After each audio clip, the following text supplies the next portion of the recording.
उत्तराखंड राज्य बनने के 18वीं वर्षगांठ में मुजफ्फरनगर में मारा गया एक शहीद बोल रहा।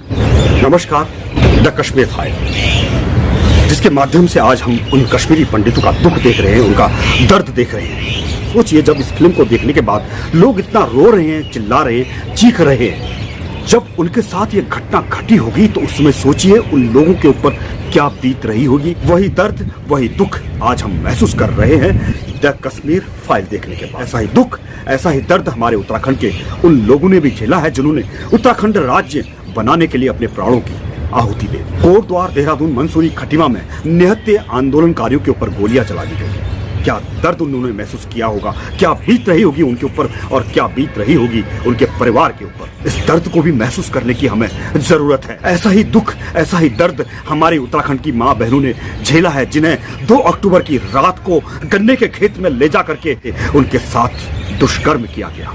सोचिए, सोचिए क्या बीत रही होगी हमारी उन माँ बहनों के साथ जिनके साथ गन्ने के खेत में दुष्कर्म किया गया। ये दृश्य सुनने के बाद, ये दृश्य सोचने के बाद एक हमारे रोंगटे खड़े हो जाते हैं। क्या हम उनका दर्द महसूस नहीं कर सकते? क्या हम उन उत्तराखंड राज्य आंदोलनकारियों के लिए न्याय की मांग नहीं कर सकते? उनकी पीड़ा को फिर से नहीं उठा सकते? दोस्तों, इसी दर्द को महसूस करते हुए एक वीडियो मैंने 3 साल पहले बनाया गया था अपने उत्तराखंड के उन राज्य आंदोलनकारियों के लिए। जानते हैं आप उस वीडियो को कितने लोगों ने देखा? मात्र 2000 लोगों ने। और जिन लोगों ने भी देखा उन्होंने मुझे वापस कॉल किया और बोले, आपका वीडियो देखने के बाद हमारे रोंगटे खड़े हो गए। इस बात का है दुख, इस बात का है कि हम अपने उत्तराखंड के लिए, उन शहीदों के लिए न्याय दिलाने के लिए अपनी आवाज को बुलंद नहीं कर रहे। लेकिन आज तक हमारे उत्तराखंड के लोगों का जमीर नहीं जागा। हम क्या देखते हैं? इधर उधर की वीडियोस जिन्हें हम लाखों करोड़ों व्यूज देते हैं, हजारों लाइक देते हैं।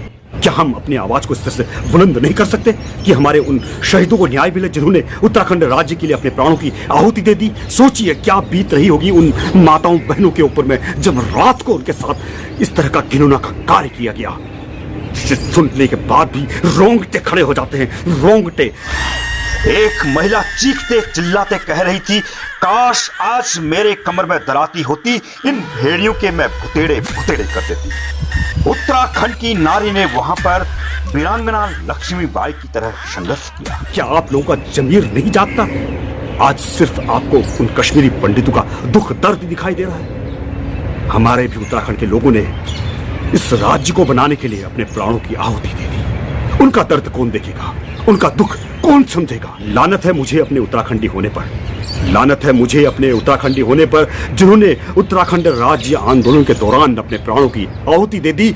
उनको न्याय दिलाने के लिए मैं अपनी आवाज को उठा नहीं सका। दोस्तों, मेरी छोटी सी वीडियो क्लिप तो थी, लेकिन उसमें संदेश बहुत बड़ा था।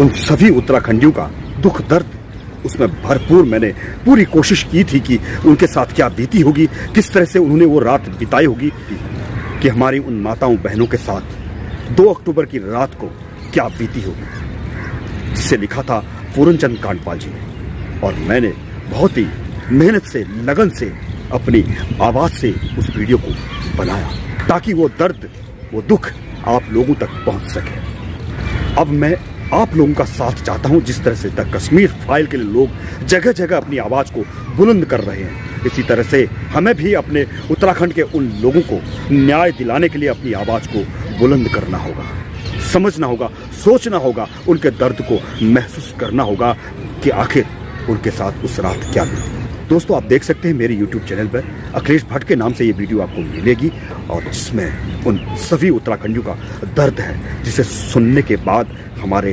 रोंगटे खड़े हो जाते हैं। एक बार आपका साथ चाहिए अपने उन शहीदों को न्याय दिलाने के लिए। जय हिंद, वंदे मातरम, जय हो देवभूमि उत्तराखंड। मेरी आत्मा मुझे अंदर से झकझोरती है, क्या मुझे कभी न्याय मिल पाएगा? क्या मुझे कभी न्याय मिल पाएगा?